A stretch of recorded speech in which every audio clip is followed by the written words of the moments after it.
Alors, quand on est placé en garde à vue, évidemment, le dispositif, comme dirait l'autre, contribue à ce qu'on perde ses moyens et à ce qu'on oublie tout un ensemble de choses. La capacité de la police ou de la gendarmerie à interpeller des personnes, elle est d'une certaine manière très peu limitée. On peut interpeller des individus dès lors qu'on a une raison plausible de supposer que cet individu a commis ou a tenté de commettre une infraction. Donc le champ de l'interpellation et de la conduite en garde à vue, il est très large. Dans le cadre d'une procédure qui s'appelle une réquisition, le procureur peut autoriser les policiers et les gendarmes à contrôler les identités des personnes, même si elles n'ont commis aucune infraction et que rien n'indique qu'elles s'apprêtent à en commettre. C'est l'article 78.2.2 du Code de procédure pénale qui permet donc de contrôler l'identité de quelqu'un, de fouiller visuellement son sac, son coffre de véhicule. C'est l'outil qui est massivement utilisé et depuis des décennies lorsque on a par exemple des manifestations qui se tiennent en tel ou tel endroit. On va s'assurer que personne ne se rend sur le lieu de la manifestation en étant détenteurs d'armes ou d'objets qui peuvent être utilisés comme des armes. Par ailleurs, dans le cadre de manifestations, on a souvent entendu parler d'une loi qui permet des arrestations préventives, qu'on peut appeler loi Estrosi 2010, qui punit le fait de avoir sciemment formé un groupe en vue de commettre des infractions telles que violence, destruction, dégradation. Cette incrimination doit être établie dès lors que il y a des faits matériels qui la caractérisent. Ça ne peut pas être le policier ou le gendarme qui dit « Ah ben j'ai trois individus qui se rendent ensemble ou qui sont à proximité d'un lieu de manifestation et donc je les interpelle parce que ils forment sciemment un groupe en vue de commettre des infractions. » Bon, logiquement, les ordres de mission, ils sont sollicités pour tout terrain hors du département où se situe l'université. On peut le solliciter quand même, et ça fait partie des pièces qui seront importantes à réunir pour les suites qui sont données à la garde à vue, notamment lorsque le procureur décide d'une comparution immédiate à l'issue de la garde à vue.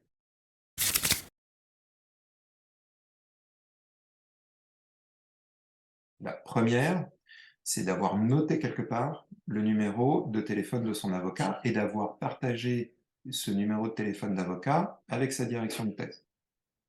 Que l'avocat soit immédiatement prévenu et qu'il soit en contact avec donc l'environnement académique, l'employeur, la direction de thèse du doctorant. Ça, c'est super important. Et il est très recommandé de noter ce numéro de téléphone sur un papier, voire sur son avant-bras quelque part, et pas dans son téléphone. Parce que le téléphone, vous pouvez avoir des raisons de ne pas l'ouvrir, notamment pour protéger vos sources, pour protéger les interlocuteurs qui vous ont accordé leur confiance dans le cadre de la thèse que vous menez. Donc, le téléphone, c'est quelque chose qu'il faut avoir sur soi éteint et qu'il faut, si possible, laisser éteint durant toute la durée de la procédure, en tout cas policière. Deuxième chose importante, évidemment, c'est qu'on vérifie qu'on n'a rien de compromettant sur soi, type arme ou quelconque objet pouvant être pris pour une arme, ou stupéfiant et autres. Ça vaut toujours le coup d'être rappelé. Une fois qu'on est placé en garde à vue, le policier, le gendarme, peut prévenir quiconque que vous êtes placé en garde à vue, et notamment l'employeur. C'est là que, lorsqu'on est doctorant ou doctorante, la relation avec la direction de thèse est importante. Je serais plutôt d'avis que lorsqu'on sait qu'on va s'engager sur des terrains difficiles, il faut en informer de manière générale ou dans des circonstances particulières, sa direction de thèse, pour deux raisons. D'abord, le directeur, la directrice de thèse doit très vite réunir les pièces qui attestent qu'il s'agit ici, que la participation à tel ou tel événement a été menée dans le cadre d'un travail universitaire, dans le cadre d'une structure universitaire, bref, dans le cadre d'une mission particulière. D'autre part, c'est bien la direction de thèse qui peut solliciter la protection fonctionnelle à laquelle a droit tout agent de la fonction publique, même non statutaire. Lorsque un collègue ou une collègue est interpellé par la police ou la gendarmerie, qu'elle est ensuite exposée à des poursuites judiciaires, elle peut solliciter la protection fonctionnelle de la part de son établissement. Alors, de la part de l'université ou bien de la part du CNRS, de l'INSERM, de l'INRA. C'est pour ça qu'il est important de faire établir un ordre de mission, parce que cet ordre de mission va attester que l'établissement sait que l'agent en question, le collègue en question, est sur le terrain dans le cadre d'une mission particulière. Et ça rend donc obligatoire pour l'établissement d'attribuer la protection fonctionnelle.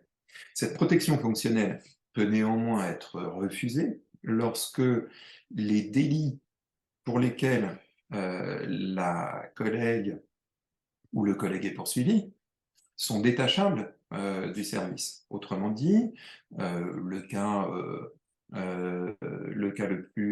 des cas les plus évidents, c'est contrôle aux abords d'une manifestation, palpation, les agents de police judiciaire constatent que le collègue est détenteur de stupes, il va être placé en garde à vue pour cette raison-là, la protection fonctionnelle ne joue pas. Donc on sait qu'on peut être placé en garde à vue pour une durée de environ 20 heures, qu'on peut y passer la nuit, qu'on peut même être déféré, c'est-à-dire présenté devant le procureur, et repasser quelques heures au dépôt, voire une nouvelle nuit au dépôt, c'est-à-dire le dépôt, c'est la cellule de garde à vue du tribunal judiciaire. Bon.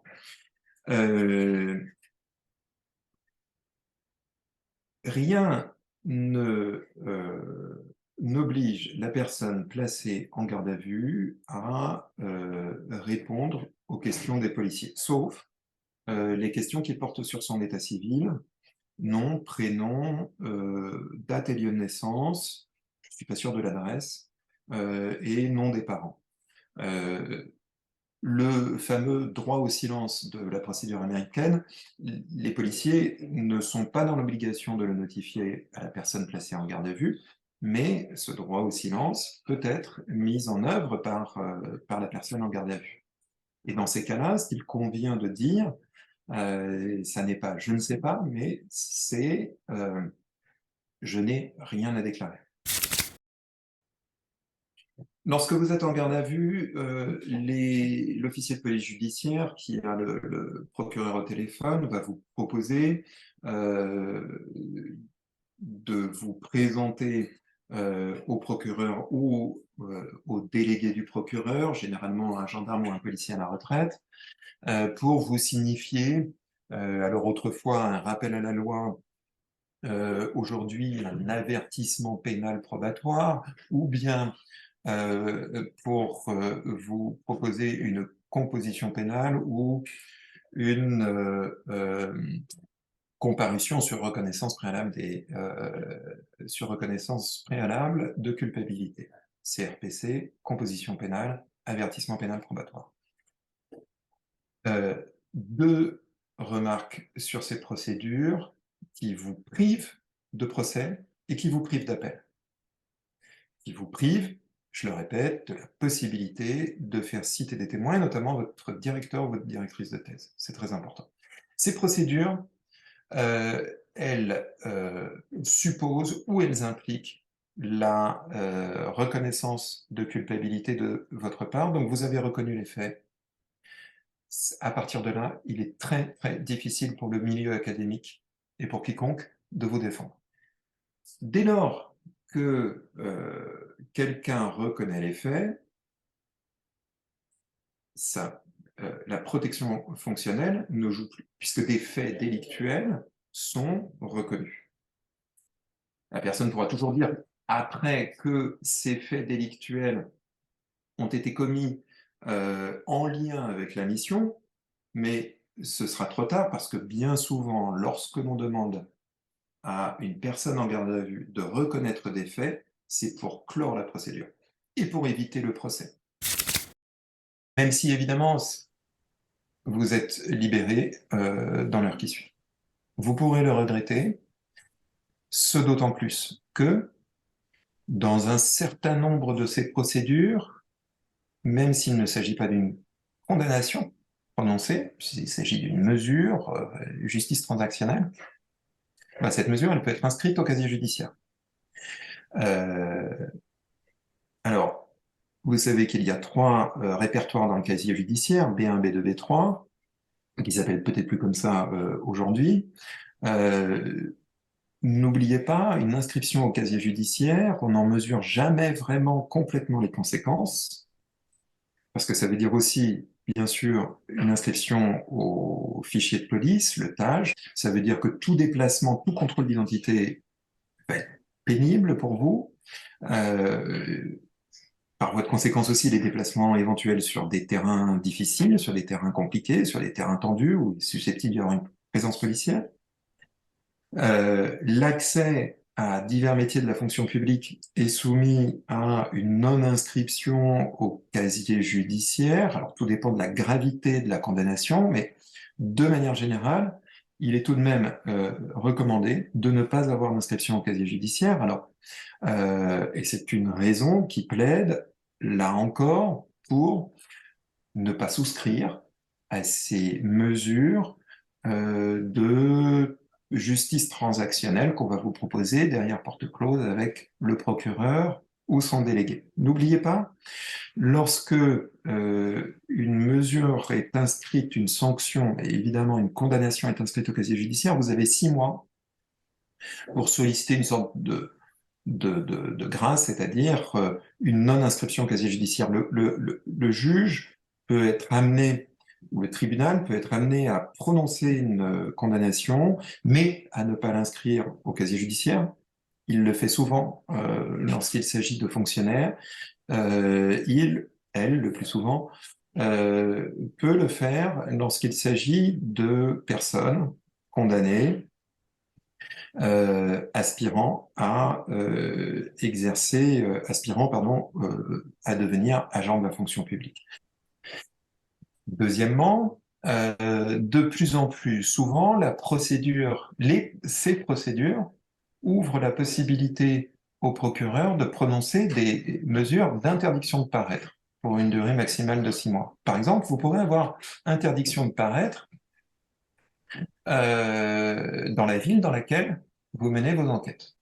Vous pourrez avoir interdiction de paraître à toute manifestation dans la région du Languedoc-Roussillon ou en Île-de-France. Ces interdictions de paraître peuvent être assimilées pour nous en recherche de terrain à des interdictions professionnelles de fait. Et donc, là encore, vous aurez tout motif de regretter ce papier qu'on vous aura fait signer et par lequel vous reconnaissez les faits en échange d'un arrêt des poursuites. Cet arrêt des poursuites, il est de plus en plus assorti à des conditions et par ailleurs, dans le cadre d'un certain nombre de procédures, il s'agit en fait d'une condamnation pécuniaire déguisée parce que on peut prononcer un stage de citoyenneté. C'est une mesure qui peut paraître tout à fait anecdotique, mais c'est à vos frais. 300, 500 euros, bon, ça peut ne pas être négligeable. C'est quoi l'enjeu de la garde à vue? Là, ça c'est absolument, c'est très important, justement, dans le cadre d'une activité de recherche. La procédure de garde à vue aujourd'hui, en France, elle tend à ce que la procédure se déroule et soit close sans que personne n'ait jamais été présenté devant un juge au cours d'une audience publique. Ça, c'est très important. La procédure de garde à vue, elle vise à ce que la personne se voit notifier un rappel à la loi ou bien signe un document par lequel elle reconnaît les faits, ce qui va permettre ensuite au procureur de lui proposer une sanction. Si l'on veut faire valoir devant un juge que les faits ne peuvent pas nous être reprochés car ils ont été constatés dans le cadre d'une activité légitime de recherche, alors il faut, à chaque étape, dire que l'on souhaite être jugé. Alors, les interlocuteurs, c'est-à-dire l'officier de police judiciaire, le procureur, vont tous insister sur le fait qu'on prend un gros risque. D'abord, financièrement, être jugé, ça veut dire payer des frais de procédure, notamment d'avocat, puisqu'on ne peut pas être jugé sans avocat. Deuxième chose, lorsqu'on est jugé, on s'expose aux peines maximales prévues par le code pénal. Alors que lorsque la justice est rendue, en gros, par le procureur derrière porte close au terme d'une transaction, d'une négociation avec la personne poursuivie, généralement, on ne peut pas prononcer de peine de prison. Donc ça, c'est très important. Toute la garde à vue peut être comprise comme une procédure de transaction sous pression très forte, parce qu'on ne sait plus l'heure qu'il est, on n'a rien mangé, on ne sait même pas s'il fait jour ou s'il fait nuit, on ne sait pas si les copains, la famille sont prévenus. Donc tout est fait pour qu'il n'y ait pas de procédure publique, c'est-à-dire de procédure devant un public, devant vos collègues, devant vos amis, vos parents. Procédure publique, ça veut dire que c'est aussi une procédure par laquelle on peut faire citer des témoins. Et ça, c'est très important. Si vous voulez que votre environnement académique, votre directrice de thèse, votre directeur de thèse, soit cité comme témoin, serait-ce comme garantie de représentation, de votre bonne représentation, eh bien, il faut une procédure publique. Tant qu'on vous propose un arrangement avec le procureur, vous pourrez au maximum être assisté d'un avocat ou d'une avocate, et c'est tout. Vous n'aurez pas de procédure publique, vous ne pourrez citer personne, et notamment, vous ne pourrez pas faire comparaître, enfin en tout cas faire citer votre directrice ou votre directeur de thèse, et donc, et par ailleurs, d'un point de vue même, d'un point de vue strictement procédural, vous n'aurez pas de condamnation.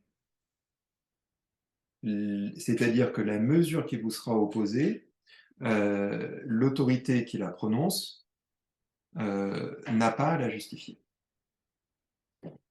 Et donc, vous ne pourrez pas faire valoir un préjudice, vous ne pourrez pas faire valoir, comme on dit en sociologie, une cause devant le public, parce que vous serez entendu sur une sanction qui s'appelle une mesure avec le procureur, mais vous n'aurez pas une décision de condamnation par laquelle, par exemple, le tribunal refuse de considérer votre qualité de chercheur, de chercheuse, comme étant une qualité qui amène, par proximité, à être impliqué dans la commission de faits délictuels.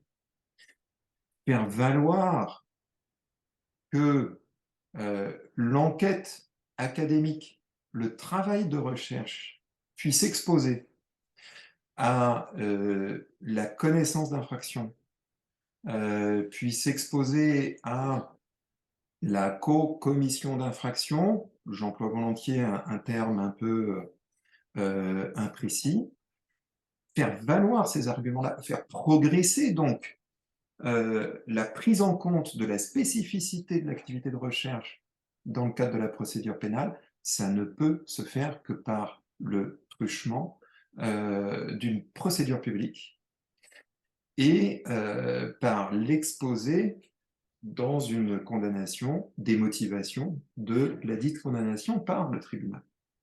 Tout ce qui se déroule derrière porte close, derrière des rideaux, entre le procureur et la personne poursuivie, le prévenu, ou la personne contre laquelle justement on va faire cesser les poursuites, en échange de telle ou telle mesure, euh, est à rejeter. Et c'est ça l'enjeu de la garde à vue.